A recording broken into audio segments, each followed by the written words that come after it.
नमस्कार. आवडीचे खाणे आणि राजकीय ताणेबाणेचा प्रवास घेऊन आम्ही पोचलोय रोहा इथं. आता रोहा हा मतदारसंघ आहे आदिती तटकरेंचा आणि त्यांना आम्ही या मिसळ खाण्यासाठी त्यांच्या रोहा इथं गाठलेला आहे. आदिती, तुमचं स्वागत आहे या कार्यक्रमामध्ये. मी हा शो जेव्हा सुरू केला लोकसभेमध्ये तेव्हा पहिले माझे ह्या शोचे गेस्ट होते तुमचे वडील सुनील तटकरेजी आणि तिथून आम्ही जवळपास 40-45 एपिसोड सुरू केलेला आहे. आता तुमच्याकडे आम्ही आलेलो आहे आणि तुम्हाला आम्ही तुमच्या प्रचारातनं बाहेर काढलेलं आहे. त्यासाठी थँक्यू, तुम्ही आम्हाला वेळ दिला तिथं. तर तुमच्या फेवरेट क्युझिनबद्दल मी विचारतो. तुम्हाला काय पसंत आहे खाण्यात, काय आवडतं, कोणतं पदार्थ? जंक जेवढं असेल तेवढं सगळं आवडतं. पण तुम्हाला पाहून वाटत नाही तुम्ही जंक खात असाल? ट्राय की जेवढं हेल्दी खाता येईल तेवढं खाऊ शकते. पण there is one thing, panipuri वगैरे बघितलं की मग कंट्रोल होत नसतं. मिसळ तो foodie I am quite foodie. पण मग असं क्युझिन कोणतं आहे? इंडियन, चायनीज, जॅपनीज, असं कॉन्टिनेंटल तुम्हाला आवडतं? ट्राय करते मी, सगळे क्विझिन ट्राय करते. I try Japanese also. Asian cuisine मला आवडतं, चायनीज आणि इंडियन पण खूप आवडतं. आणि favourite restaurant? I like Bastian favourite आहे. त्याच्यानंतर जिप्सी दादरमधलं. लिमियनचं चायनीज का जिप्सी नॉर्मल? नाही, जिप्सी नॉर्मल पण आवडतं, चायनीजवाला पण आवडतं. One of the oldest is Gypsy. या नंतर एक मेनलँड चायना आपल्याकडे आलेलं होतं, that is one of the oldest. तुला you are fond of Chinese? मला पण चायनीज खूप आवडतं. तो you been to Ling's Pavilion? Yes. ताजच्या मागे ऑथेंटिक चायनीज आहे. पण रॉयल चायना वगैरे तुम्ही गेला असाल? आपलं CSTच्या समोरच्या ह्याच्यात. मग इतक्या यंग एजमध्ये तुम्ही मंत्री झालात. You are the first women in Shinde government's cabinet administration. आणि तुम्ही मंत्री झालात तर तुमच्याकडचे सगळे पॉप्युलिस्ट जे निर्णय घेतले सरकारने ते तुम्हालाच पूर्ण करायचे होते. सो वॉज इट डिफिकल्ट की लाडकी बहीणमधून सगळं ते तुमच्या अंडरच जायचं होतं आणि लोकांना that is the game changer for this election? मोठा टास्क होता. कसं त्याला तुम्ही केलं? फॉर्च्युनेटली मी ज्या वेळेला 2009मध्ये प्रचारासाठी फिरली त्यावेळेला I didn't have any intention की आपण निवडणूक कधी लढवणार आहोत किंवा मी प्रचाराच्या निमित्ताने फिरायचे. पण 2017मध्ये 15-16मध्ये ज्या वेळेला मला असं वाटलं की पॉलिटिकल म्हणजे आपण खरं सिरियसली इलेक्टोरल पॉलिटिक्स घेऊ शकतो, त्यावेळेला वडिलांसोबत मी चर्चा केली. ते मला म्हटले जर तुला लाँग टर्म पॉलिटिक्स करायचं आहे तर तू स्थानिक स्वराज्य संस्थेपासून सुरू केलं पाहिजे. सो देन संघटनात्मक काम जवळपास 8-10 वर्ष केल्यानंतर मी जिल्हा परिषदची निवडणूक लढवली 17मध्ये आणि मला जिल्हा परिषदमधून खूप शिकायला मिळालं. पण हे निवडणुकींपुरतंच का केलं गेलं हाही प्रश्न विचारला होता की निवडणुकींना समोर ठेवूनच सरकारने हा निर्णय घेतला आणि फ्रीबीज वाटण्याची गरज नाही आहे. त्यांचं म्हणणं आहे की महाराष्ट्र हा स्वाभिमानी राज्य आहे, महिला स्वाभिमानी आहेत, फुकट काय पैसे देत आहे, तुम्ही रोजगार द्या, त्यांना हाताला काम द्या, अशाही टीका होतात. साधारणपणे ज्या वेळेला या योजनेवर आम्ही काम सुरू केलं त्यावेळेला आमच्यासमोर जवळपास 2-3 महिने आम्ही डेटा कलेक्शन करत होतो. कारण योजना आपण सरसकट नाही करू शकत, त्याला काहीतरी एज ग्रुप असावे लागतात. पहिली ज्या वेळेला आणली स्कीम त्यावेळेला 21 ते 60 वयोगट होता.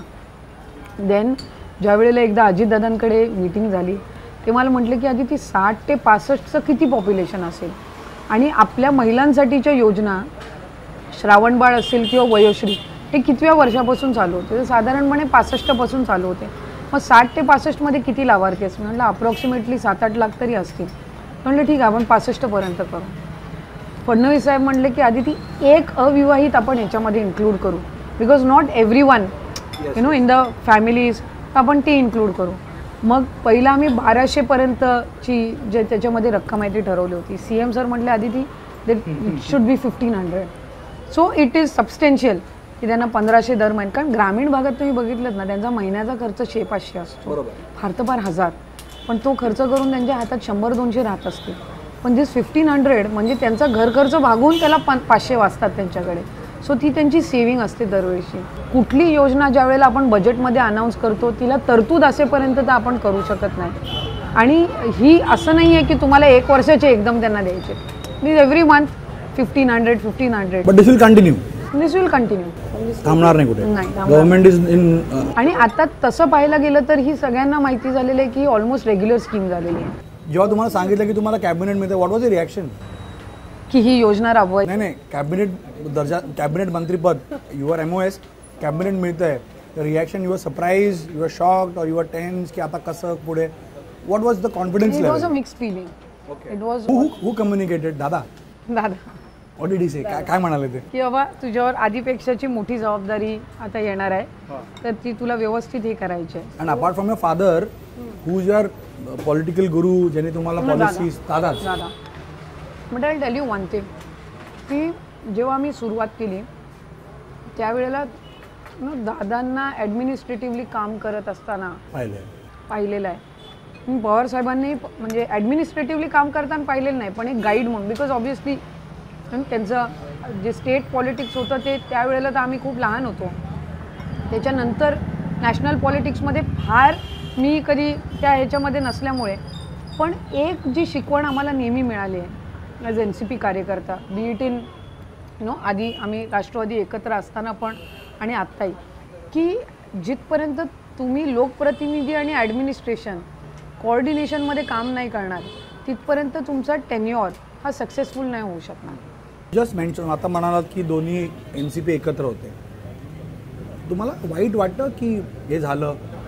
ऑब्व्हियसली एक खंत आहे की नाही झालं पाहिजे होतं? वाटतं, कारण कसं आहे, ज्या वेळेला 99मध्ये राष्ट्रवादी काँग्रेस पक्ष स्थापन झाला, मी 8वीमध्ये होते. सो इट्स नॉट दॅट की मी खूप लहान होते, आणि मला तेव्हापासून आठवतं आहे की आम्ही पक्षस्थापनेपासून कशा पद्धतीनं काम केलेलं आहे. संघटनेमध्ये आम्ही अनेक जणांनी एकत्रित काम केलेलं आहे.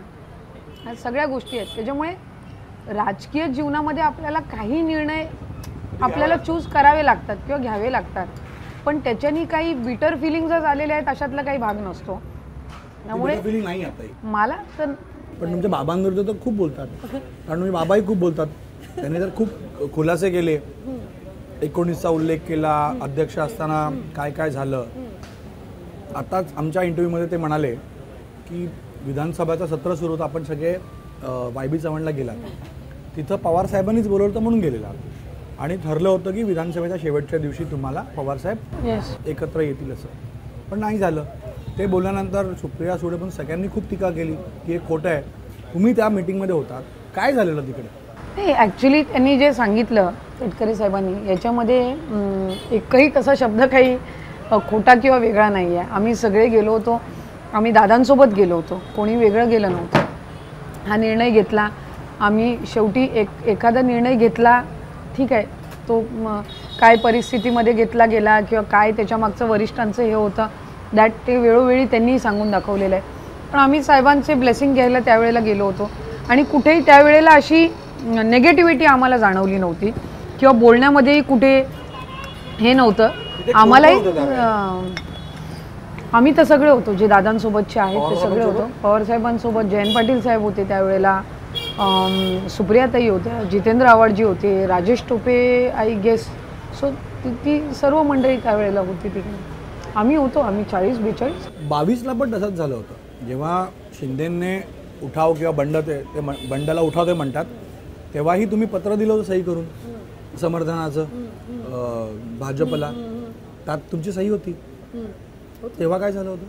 नाही, ती सगळ्या आमदारांनी मिळून दादांकडे ती अँटी चेंबरमध्ये मीटिंग झाली होती. त्यात रोहित पवार, मला वाटतं ते विधानभवनात झाली होती. विधानभवनात नाही, दादांच्या मंत्रालयाच्या ओके, जे अँटी चेंबर जुनं मंत्र, त्या रात्रीच झाली होती वाटतं मला. त्यावेळेलाच झालेली. तुम्ही होतात? आणि सगळे होतो, अगदी राजेश भैयांपासून अगदी रोहित पवारांपासून एव्हरीवन वॉज देअर.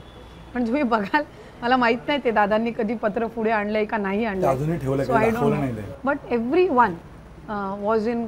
म्हणजे मला वाटतं नवाब मलिक आणि अनिल देशमुख म्हणून सगळ्यांचेच हे होते त्याच्यामध्ये, कारण ते दोघं जेलमध्ये होते त्यावेळेला. मग तेव्हा काय झालं होतं? रोहित पवार आता म्हणतात, सगळ्यांना असं वाटायचं की काय झालं होतं की एक तर 2020 ते 2022 कोविडच्या कालावधीमध्ये गेलं होतं. आम्ही साधारणपणे आहे ना 30-35 जण हे पहिल्या टर्मचे आमदार आहोत, फर्स्ट टाईम. आणि 2020मध्ये कोविड आलं, त्याच्यानंतर सायक्लॉन्स आणि फ्लड्स हे सगळे येत गेले. जवळपास 1.5-2 वर्ष तर आम्ही काहीच डेव्हलपमेंटची कामं केलेली नव्हती. तुम्हाला कामं करता येत होती का? कारण मुख्यमंत्री उद्धव ठाकरे होते. नाही, मला ऑनेस्टली कधी प्रॉब्लेम आला नाही. तसे आता प्रश्न आहेत. मी आता ना येताना तुमच्याबद्दल प्रश्न काढण्यासाठी गुगल सर्च करत होतो आणि तिथे तुमचं नाव टाकलं मी, तर हायेस्ट सर्च काय होतं तुम्हाला माहिती आहे? आदिती तटकरे हजबंड. तुम्ही ते पाहिलं आहे का? ते गुगलवर तुम्ही कधी सर्च केलं असेल बातम्यांसाठी? मी 2-3 जणांकडनं ऐकलं होतं आणि मला बरेच जण जे फोन करतात पण आम्हाला तुमचा नंबर गुगलवरून मिळाला. Okay. So my this number is on Google. This the only number I have गेल्या 15 वर्षापासून, आणि तो गुगलवर आहे. म्हणून ते टाईप करताना आम्ही आदिती तटकरेच कॉन्टॅक्ट नंबर, त्यावेळेला पहिले येतं आदिती तटकरे अजून. त्याच्यात मग काय आलं त्याच्यामध्ये, काय ऑप्शन झाले का?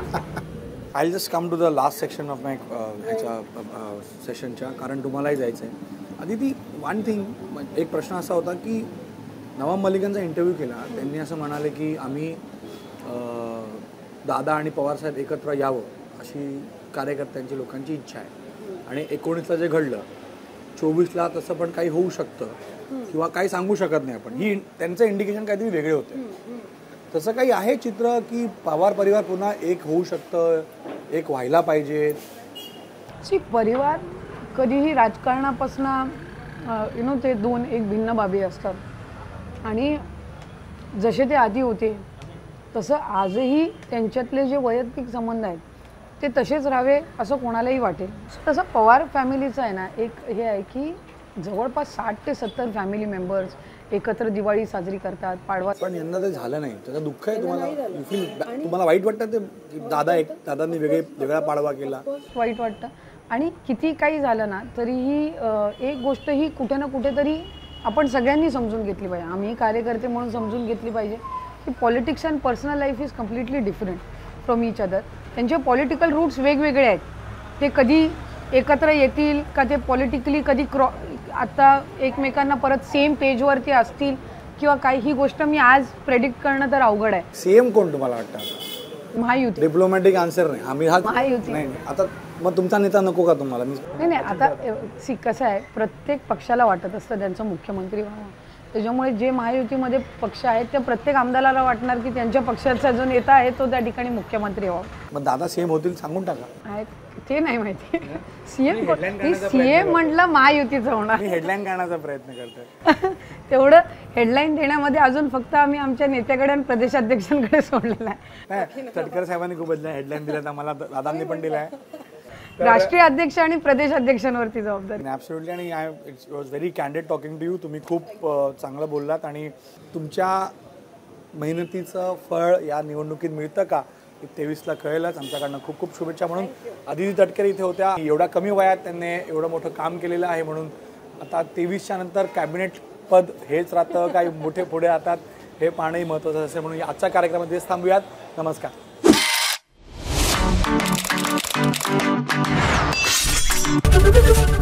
एबीपी माझा, उघडा डोळे बघा नीट.